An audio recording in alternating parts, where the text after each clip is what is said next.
Greetings, Minecrafters, and welcome to episode 18, An Attitude of Gratitude. Gratitude is actually one of my favorite topics to discuss, and you know what, it really hasn't been given the attention that it should have.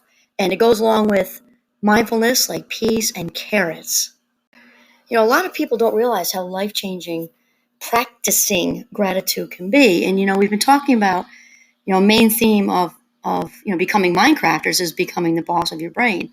Well, gratitude, rolls right into this.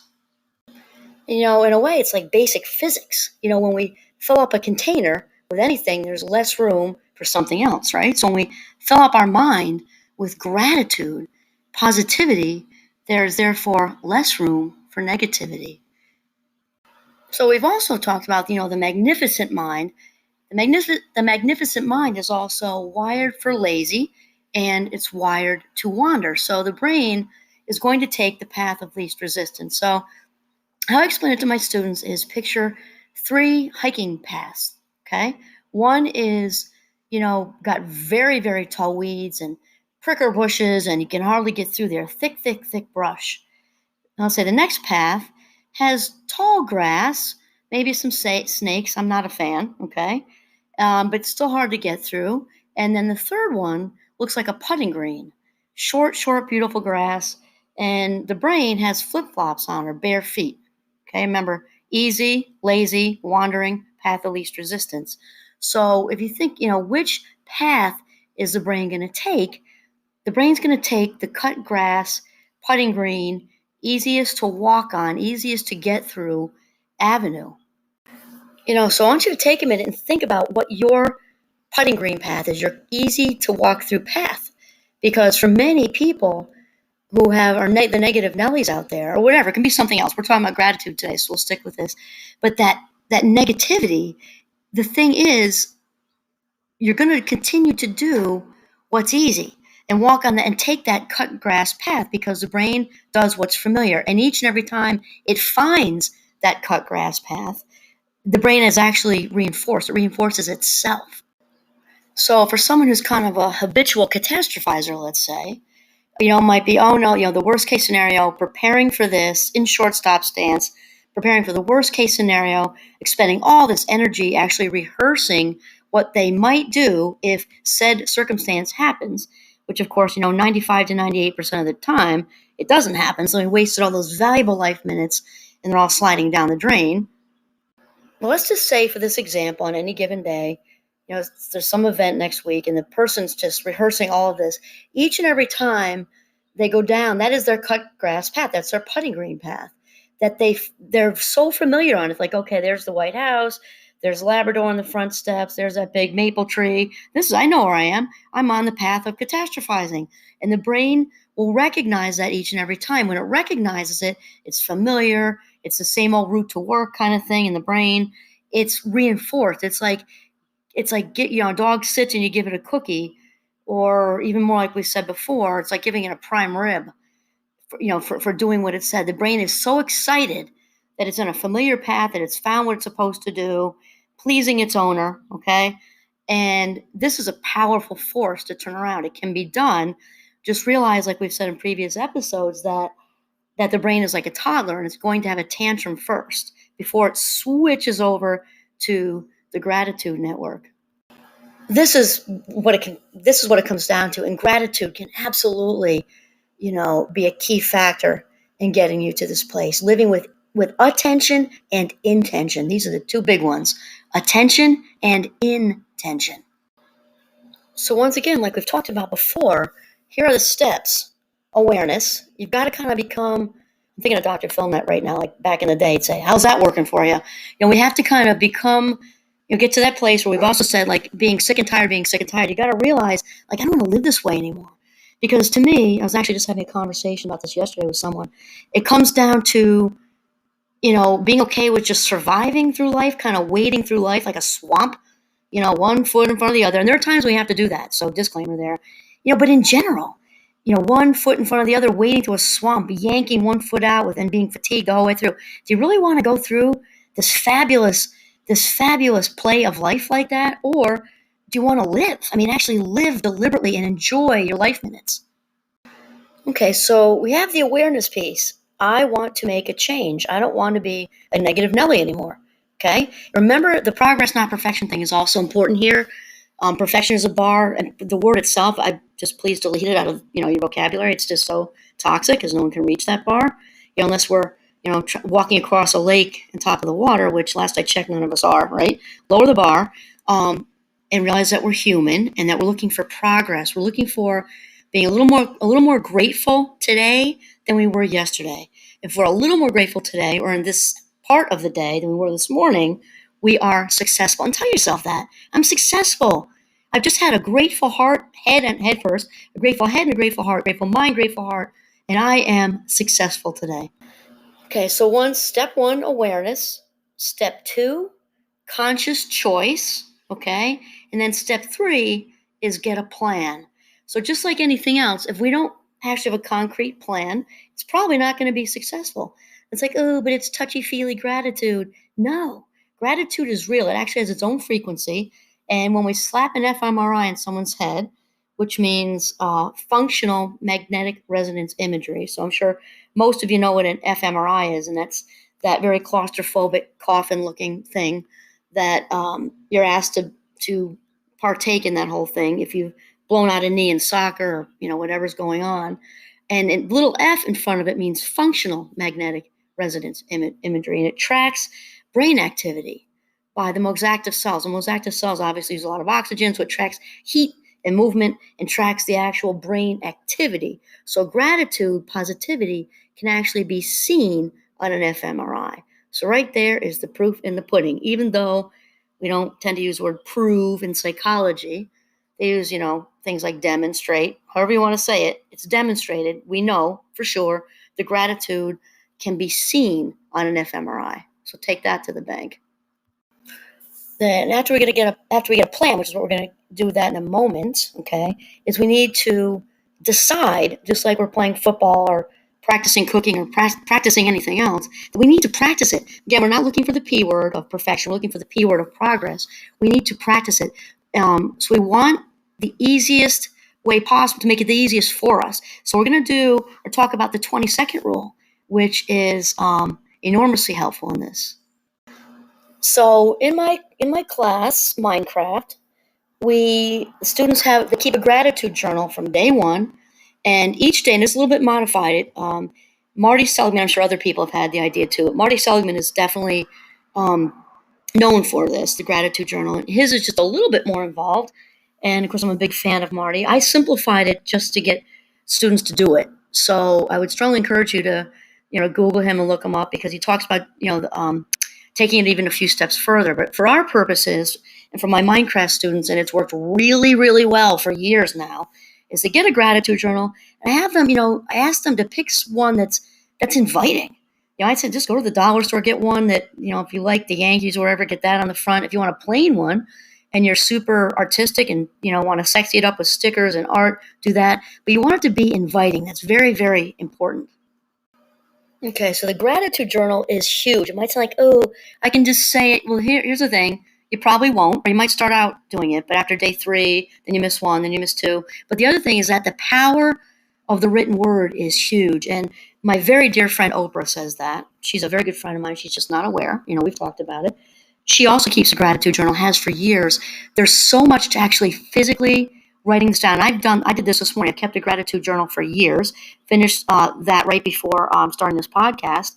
And as far as wiring the neurons, there's miles and miles and miles of difference between simply saying I am grateful for and writing I am grateful for. I mean, neurologically speaking, there's miles difference.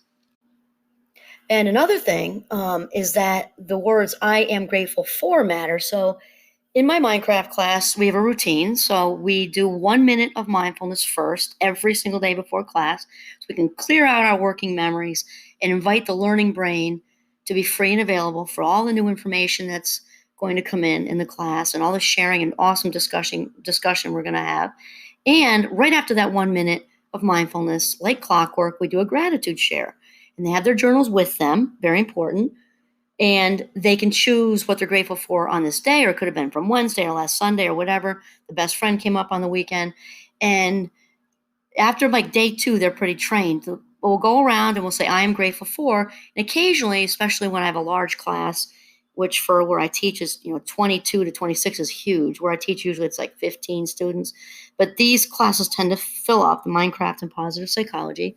So we'll go around, and sometimes because it's a larger class, it'll be, I am grateful for, and then it's my dog, my mother. So I say, no, okay, we got to come back to you. Just rephrase, I am grateful for my dog. I am grateful for my mother. I am grateful for my bearded dragon, whatever, because the words I am grateful for matter so much. To just whip around and do my family, my dog, dad's banana bread.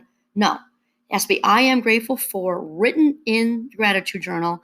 And I have them write down 3 things. So for each day of the week, all 7 days per week through the entire semester, there should be these little blocks of 3 sentences. Okay, I am grateful for. By the end of the semester, it's filled up, and you would not believe what students say at the end, how much this has helped them and changed their wiring. So the book, The Happiness Advantage, is one of the books I use in my Minecraft class, and I read voraciously, as you may guess. And The Happiness Advantage is one of the best books I think I've read, especially on this topic, by Sean Aker, Harvard guy. And he's funny. He talks like it's like a regular conversation. And the great thing about this book and the book project that my students do is it's loaded with actual practical tips. We learn about the theory, and then it's got these practical tips. So Sean Aker's big message is throughout there is that the United States, at least, has the formula for happiness backwards. And obviously, gratitude and happiness are closely linked, right? We increase gratitude, there's a pretty good chance you're going to increase your level of happiness and well-being too. And we have it backwards here in the good old US of A, in that, once I'm successful, then I'll be happy. No, it's the absolute opposite. Once I achieve happiness, okay, we're not looking for perfect again, bad word, much of the time, once I achieve happiness, then I'll be successful, because happiness attracts positivity, attracts good vibes, whether you're in a job interview, relationships, whatever. And gratitude is the key factor here. Gratitude attracts more good things to happen, like a magnet. So one of the tips that Sean Aker has in there is called the 20-second rule. And he has a bunch of different examples. He uses one with himself, which is kind of funny. If any of you have ever tried to get a good workout routine established, and then you can't find your sneakers, you've lost your key to your locker at the gym, whatever. The 20-second rule so within 20 seconds, you have to be ready to go. It has to be convenient, in other words, ultra convenient. So he talks about when he's trying to get going with running, or I forget exactly what it was, but he actually slept in his gym clothes. So when he woke up, he was ready to go out the door and do whatever it was.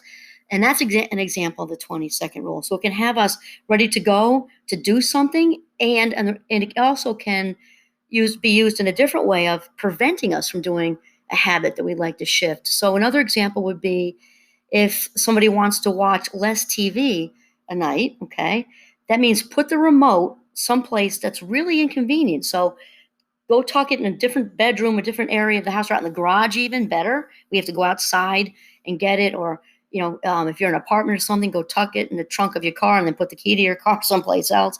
So when you go to watch TV, you're like, oh man, I forgot.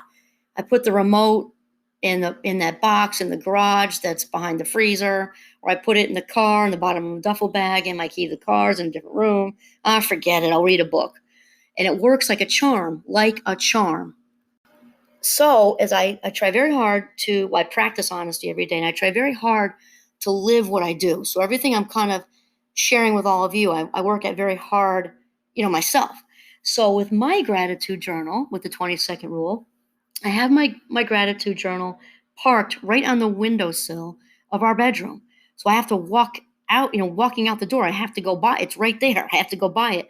I grab it. It also has a pen looped in. There's this little string that wraps around my gratitude journal, and there's a pen hooked right on there. So it is the easiest thing in the world.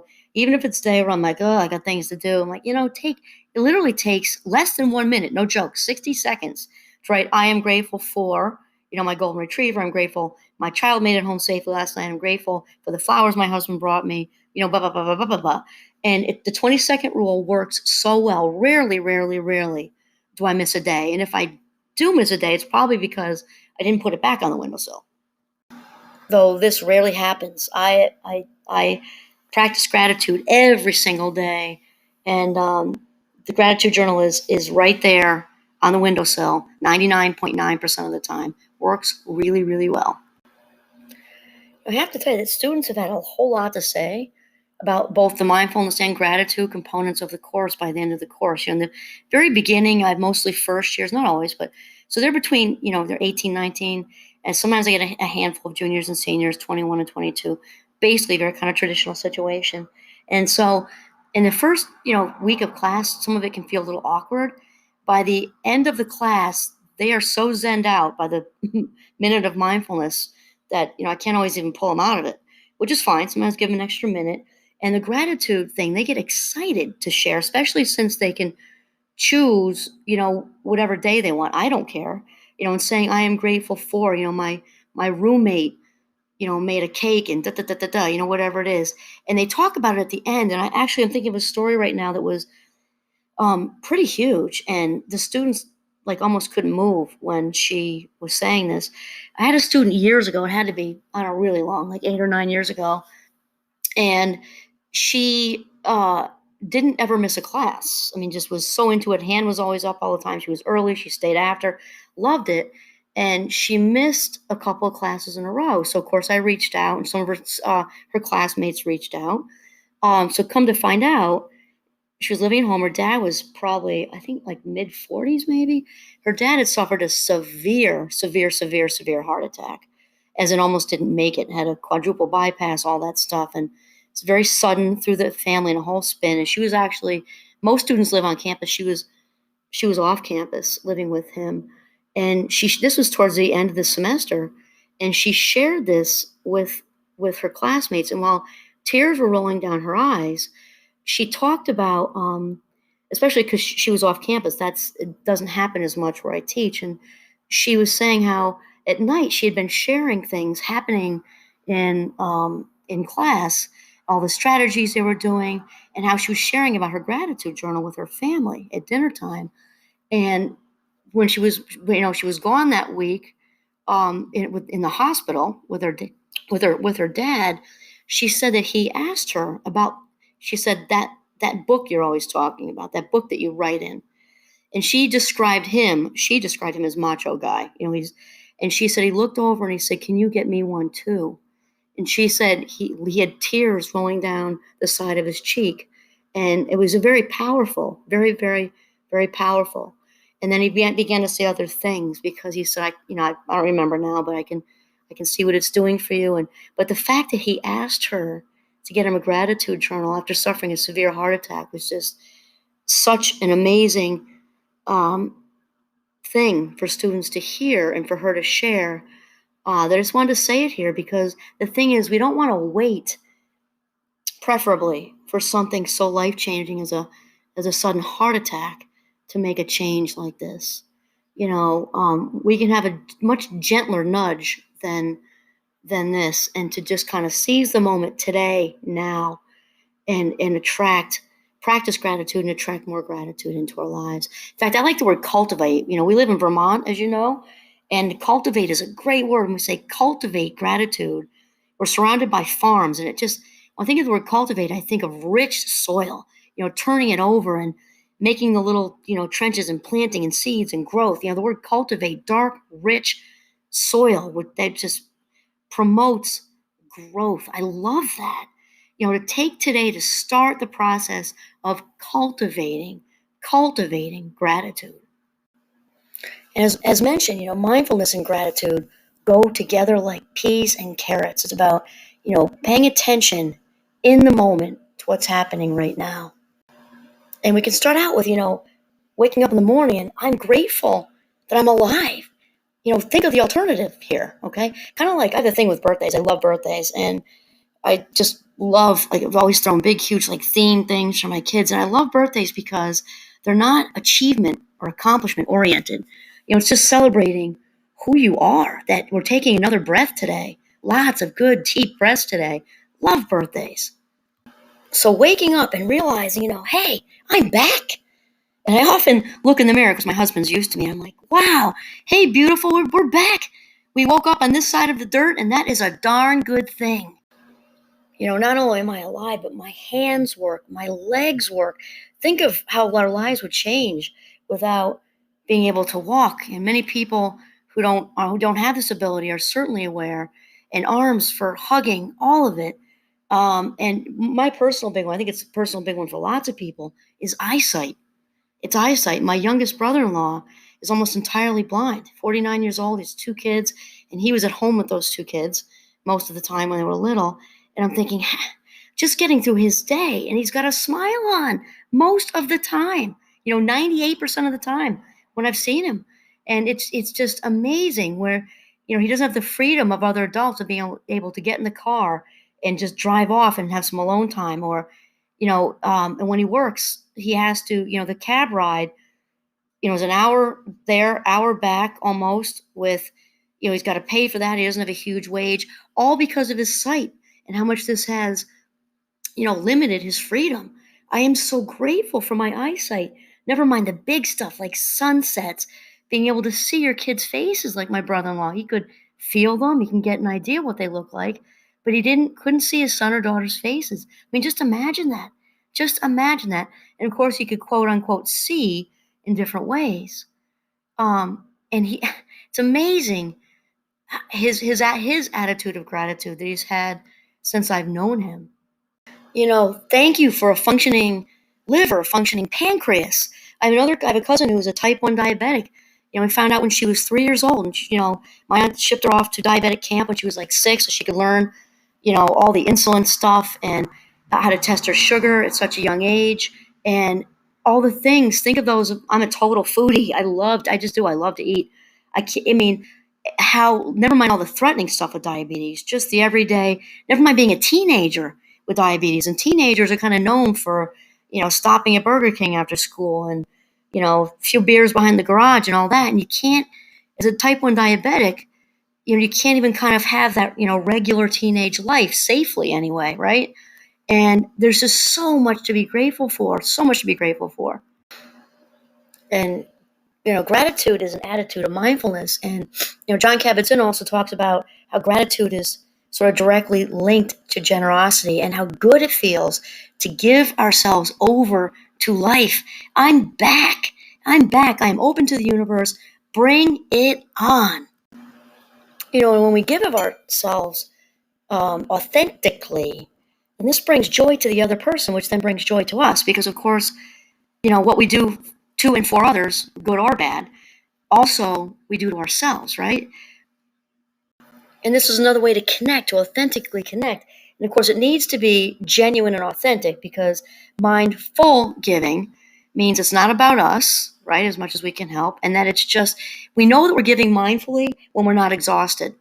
Or as in Chinese medicine, they would say, like, if when your qi is full and not feeling depleted, if we're giving in a codependent way, which is like kind of a mindless giving, kind of running around like our chicken with a head cut off to people please and get approval and all that, that's just ego driven, and that's not what we're talking about at all. That leads to emotional fatigue and often resentment. We're talking about a genuine sense, mindful giving, mindful generosity, where the attention is just to be authentically kind, caring, and giving to the other person. And gratitude leads to this type of giving. So basically, we want to thank the universe in advance, or if you practice a particular faith, religion, good for you, work it right in there. Thank the universe in advance for what is already yours. Oprah says this. Denzel Washington says this. Thank you in advance for what is already yours. We talked about, for me, eyesight is kind of like my default. Our lives would all be so much different without, the ability to see. And certainly somebody who's hearing impaired or deaf, is obviously their lives are changed dramatically too. Thank you for my ears. Thank you for the people in my life.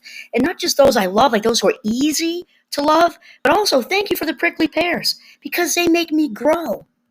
And Rhonda Byrne talks about these prickly pears, or difficult personalities, as we might say, as our own personal emotional trainers, wow, is that good? And then, of course, at the far end of that, there's the toxics, but that's a conversation for another time. So let's say, regular, difficult people, those pains in the asses that can throw our day, throw our game, and kind of inadvertently or directly kind of force us to grow and to figure out a new game plan or get our game back and advance spiritually. And of course, with adversity comes resilience.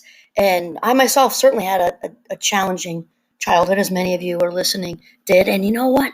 I wouldn't change anything. I'm not saying I want to relive it. I wouldn't change one thing. I'm so grateful for the courage that I was given and for the people who kind of landed in my lap, really, and kind of filled in those gaps. So grateful for the strength that I acquired through the whole thing. And you know what? At 55 years old, I wouldn't change one thing, not one thing about any of it, even the most painful circumstances, the tears and the fear that happen along the way for all of us, especially by the time you get to this age. I wouldn't change one thing because I'm so incredibly grateful for all the experiences with these amazing people that ended up crossing my path.